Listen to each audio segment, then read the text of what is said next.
In this video, I will go over the infectious causes of bloody and non-bloody diarrhea.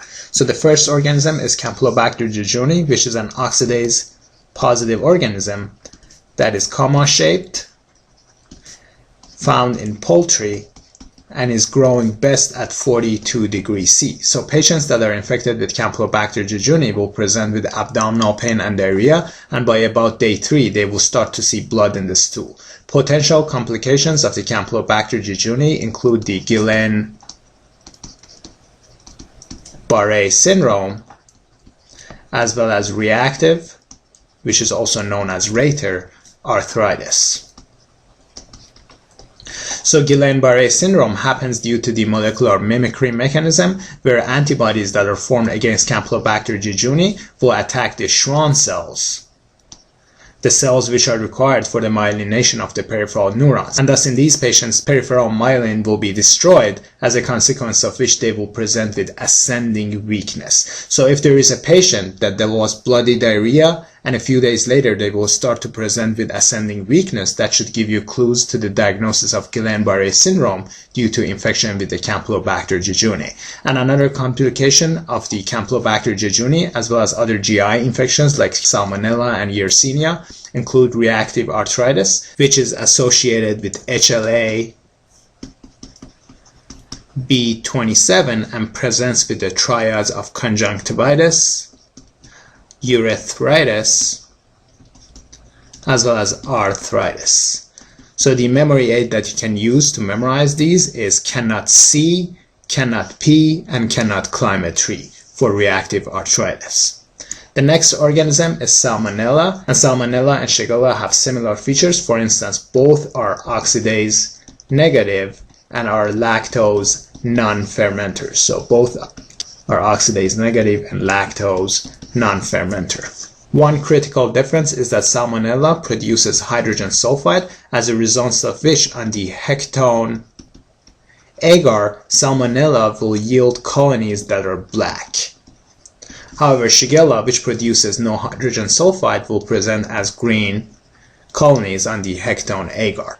Another difference is that Shigella has a low ID50, which stands for the infectious dose, so only a few organisms, as few as 10, is required to cause infection in about 50% of the test subjects, versus in Salmonella, as many as 10,000 organisms are required to cause infection.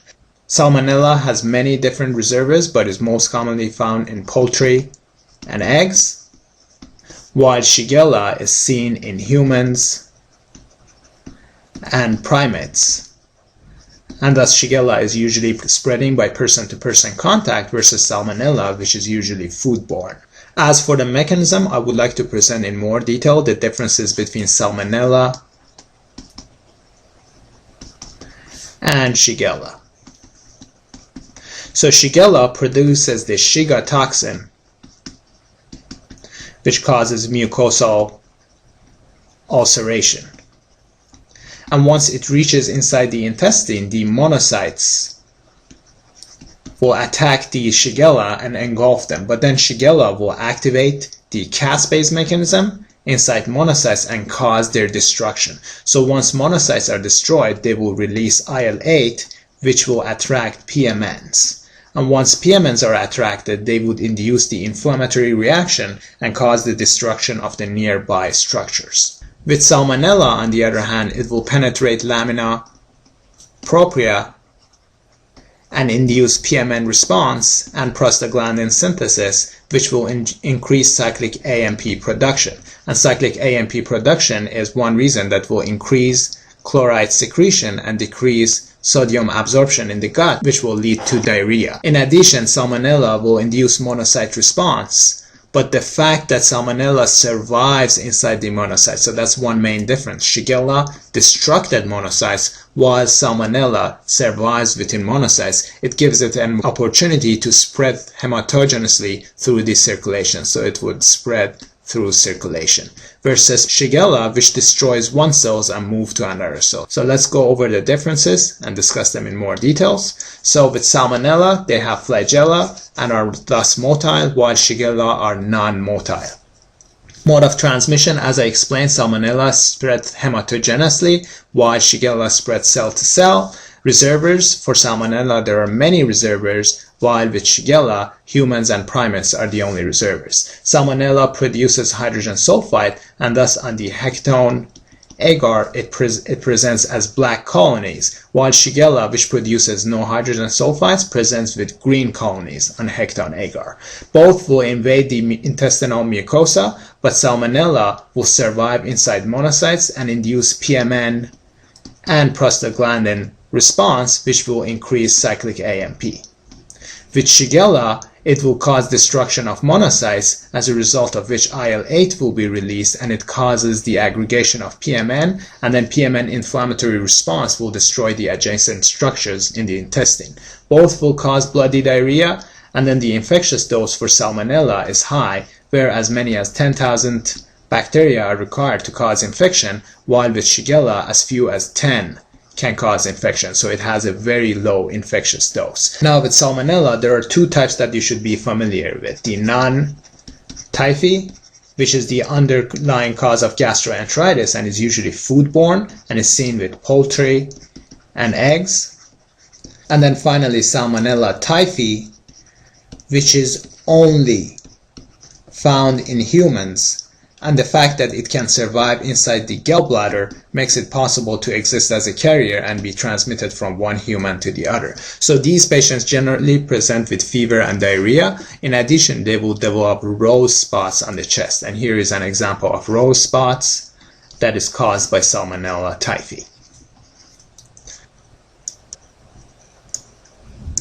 The next organism is Yersinia, which spreads from milk and domestic animals. And in addition to bloody diarrhea, common presenting features include the right lower quadrant abdominal pain that resembles an appendicitis. And it can also cause pharyngitis. I would also like to mention that Yersinia and Campylobacter jejuni are also common causes of bloody diarrhea in pets. So if you see both the pet and the owner are developing bloody diarrhea, it should give you clues to the diagnosis of either Yersinia or Campylobacter jejuni. And then keep that in mind that Yersinia usually present with right lower abdominal pain that resembles an appendicitis, as well as the pharyngitis, while Campylobacter jejuni is usually causing Guillain-Barré syndrome. As for reactive arthritis, it could be caused by either Campylobacter or Yersinia or other GI infections.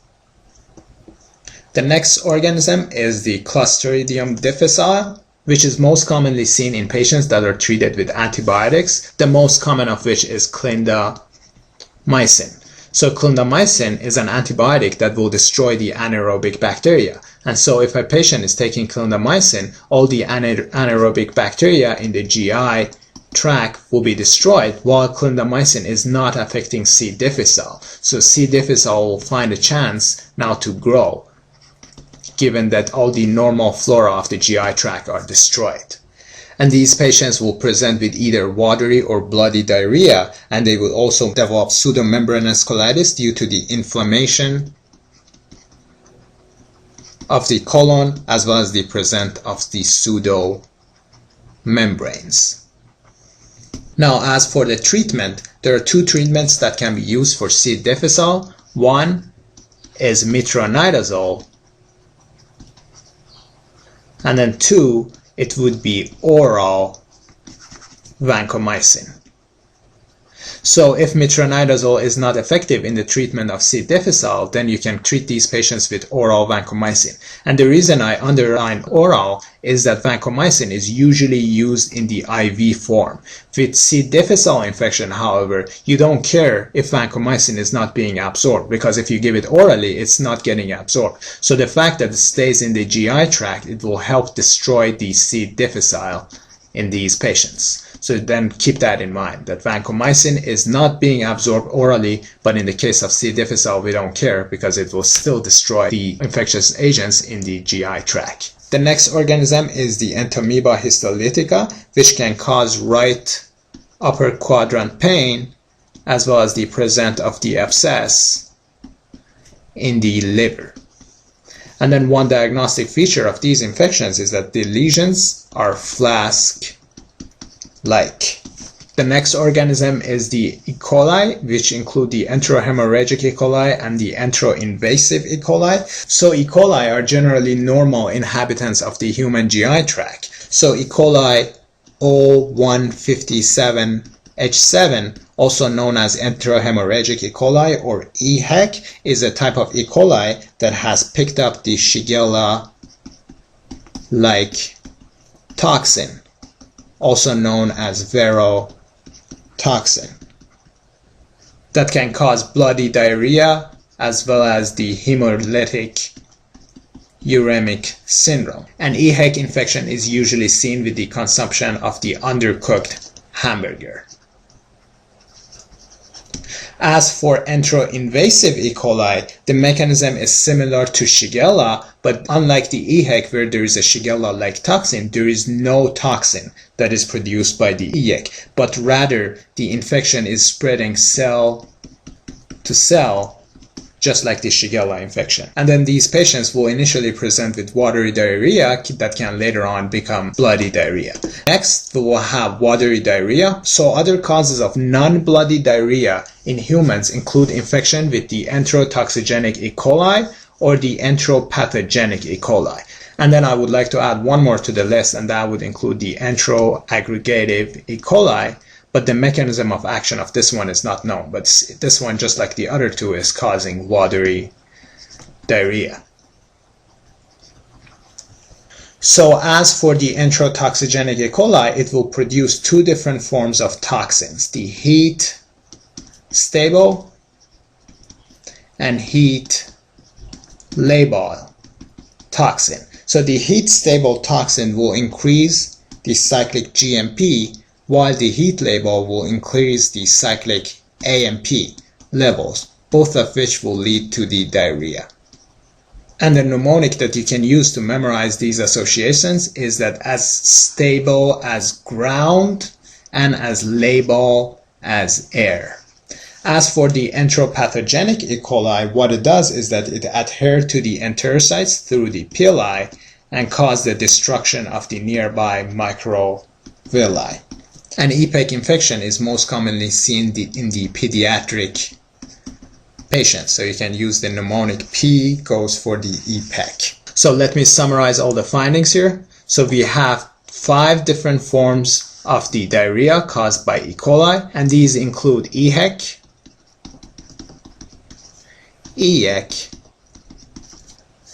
ETEC, enteroaggregative E. coli, and then enteropathogenic E. coli. And the memory aid that you can use to always remember which ones are associated with watery diarrhea is that TAP, so tap water, reminds me of watery diarrhea. So that's a mnemonic that I use to remember that these 3 forms are associated with watery diarrhea, while EHEC and EHEC are associated with bloody diarrhea. I would also like you to know that the EHEC is producing Shiga-like toxin, or also known as verotoxin. So that's one form that causes toxin production, and then ETEC is the other form that produces heat-stable and heat-labile toxins. So these two are associated with toxin production. Now let's go back to the top of the table and start from the beginning. Rotavirus, which is the #1 cause of fatal diarrhea in children, and it's most commonly seen during the winter season and in day care centers. And how it works is that it causes blunting of the microvilli, as a consequence of which there is decreased sodium absorption, and there is also malabsorption of the other sugars, and thus it will cause osmotic diarrhea, and water will keep maintaining in the GI lumen, and thus these patients will develop diarrhea.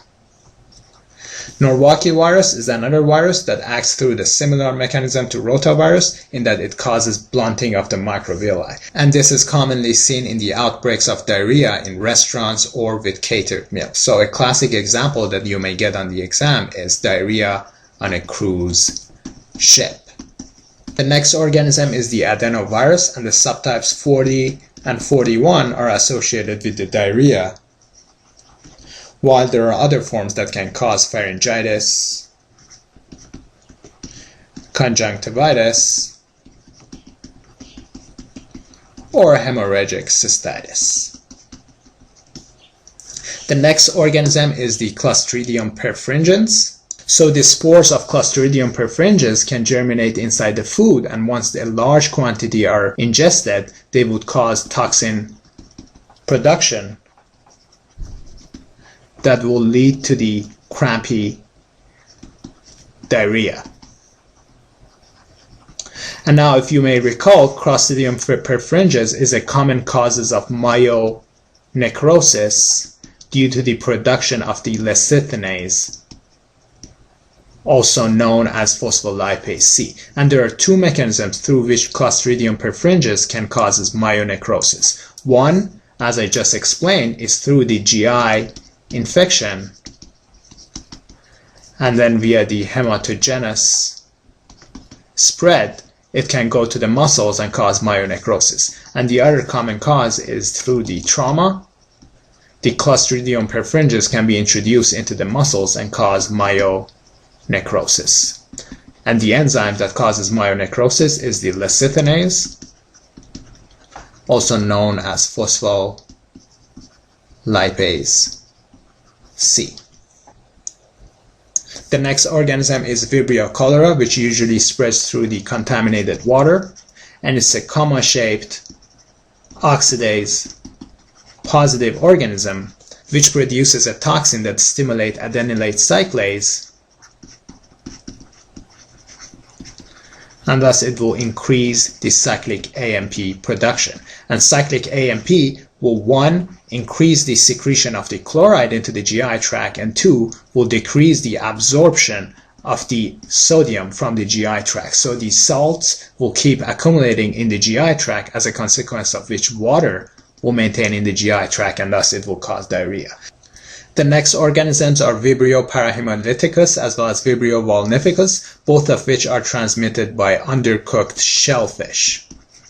And one important characteristic of Vibrio vulnificus is that it requires iron for growth. So patients with hemochromatosis, which have a lot of iron in their blood, are particularly prone to infection with Vibrio vulnificus. And finally, I would like to mention that all these Vibrio species are presenting with shooting star motility. So if you see the shooting star motility in the exam question, it should give you clues to the infection with the Vibrio species. Next, I would like to go over Giardia lamblia infection. So infection can spread from swimming inside streams or lakes that are contaminated by Giardia lamblia. And in these individuals, ingestion of cysts will cause them to revert into trophozoites, which through their succulent disc, they will attach to the small intestine villi and cause destruction of the villi. And then those that have not attached will revert back into the cysts in the large intestine and get excreted in the feces. So microscopic examination of the stools for the presence of cysts is one of the initial diagnostic tests used for Giardia lamblia. The next infection is the Cryptosporidium parvum, which is commonly seen in AIDS patients. And one diagnostic feature of Cryptosporidium parvum is presence of the acid-fast cysts in the stool. And speaking of the acid-fast positive stain, I would like to remind you that in addition to the positive acid-fast stain for the cyst of the Cryptosporidium, you should also know that Mycobacterium tuberculosis as well as Mycobacterium leprosy and finally Nocardia are the other two organisms that are acid-fast positive stain.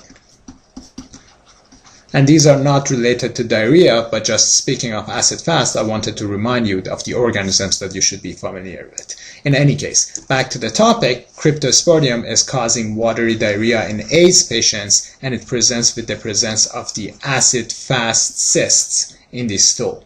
The next two organisms I'm going to talk about are causing diarrhea or vomiting due to the previous production of the toxins. So the first one is Staphylococcus aureus, which is associated with the mayonnaise that has been sitting outside for too long, and thus Staphylococcus aureus will produce toxin, and once these patients eat the mayonnaise, which contains a lot of toxins inside, it will cause abdominal cramps, vomiting, and diarrhea. And the final organism is the Bacillus cereus, which is seen in the fried rice that has been sitting outside for too long, and it produces a heat-stable toxin that will cause nausea and vomiting. And the mnemonic that you can use to memorize that is that cereals and fried rice will make me vomit. So cereals goes for cereus, Bacillus cereus, and then fried rice is usually the source where the bacteria is found in. And that concludes our discussion.